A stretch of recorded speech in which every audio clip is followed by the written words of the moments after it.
braids like 2 weeks ago, and then in my last video it was just my hair. So I wanted to tell you why I took out my braids so quickly. I think there's a lot of things people don't tell you when they get box braids or triangle braids or these jumbo braids or whatever the case is, because you see all these people on Instagram and online and they look great. It looks great. It is a pretty hairstyle and it's supposed to be a protective style, but there is a lot that they don't tell you before you get them, and I think you should prepare yourself. So with that being said, one of the bigger things that bothered me and led to why I took them out was the buildup on each braid. I had to wash them, but it doesn't necessarily mean you're gonna get rid of the buildup. So people can see that. People can see that it's gunky up there and it's not cute. And that could just be the person who did mine and the amount of gel she used or whatever the case is. But then also what's going to contribute to that is when you're putting oils and you're putting different conditioning stuff on your scalp to help it, that adds to the buildup. So it's not just the gel that's used, it's what you do. Also, the tightness. Everybody knows that when you get box braids, they are going to be tight. Of course they're going to be tight. It's going to last longer. Some people feel that it helps it grow because it's pulling at the root. When you do make a quick move, or say if you accidentally get your hair caught on something or you move too quickly, because it's so tight, it's going to pull at your hair and it can possibly rip out your hair. Everybody sheds, but I'm telling you, because of how tight it is, it could be worse. And then along with tightness, my next thing is the weight. They are going to be heavy, especially if you want them long. If you want them big, they're gonna be heavy too.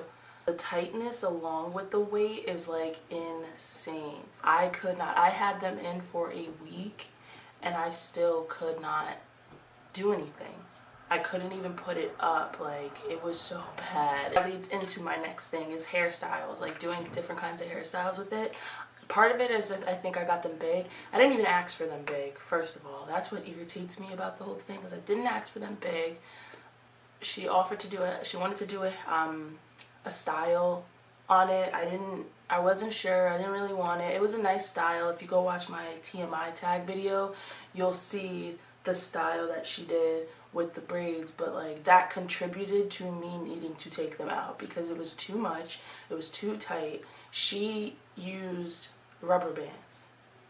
Oh my god. And that's my next thing. Do not, if you have finer hair like me, do not get rubber bands. I know some people really like rubber bands. If you're gonna do rubber bands, do it yourself. Don't let somebody else do rubber bands on you, please. It's not worth it. I literally, when I went in to each one and popped each rubber band without taking it out, and it felt so much better. That's how bad the rubber bands were hurting me and like pulling at my hair, and it was just tangled in it and it was caught, and that's why it hurt. That's why after a week it still was bothering me. But yeah, I wouldn't recommend doing rubber bands unless you're gonna do it yourself and you can figure it out, then fine. But I just wouldn't recommend it, especially for people with finer hair. I popped out all the rubber bands and then I got home, and I don't know if it's the oils that I use, if I mixed two different oils or what.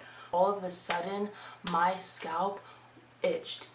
Yes, itching is normal. It itched the whole week, but this was different. It was my whole head and it wouldn't stop. It would not stop. I literally thought that I had like lice or something. Like, I was so scared. I tried so hard to just go to sleep and ignore it. It wouldn't stop. I tried to add more tea tree oil because it's supposed to help with the itch. It just wouldn't stop. I was freaking out, and so I had to cut them out.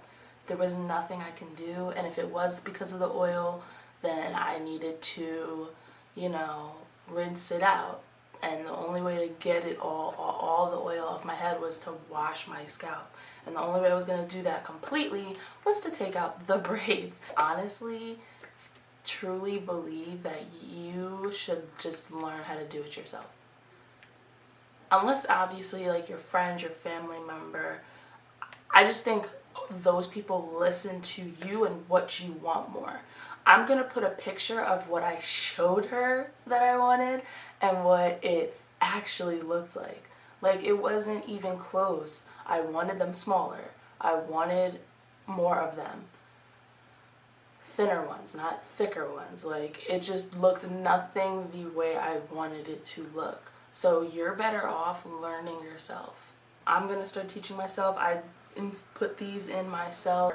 I crocheted them in. My very first time, so there are still some, like, my hair in the braid is kind of showing a little bit on some strands, but it's fine. It was my first time.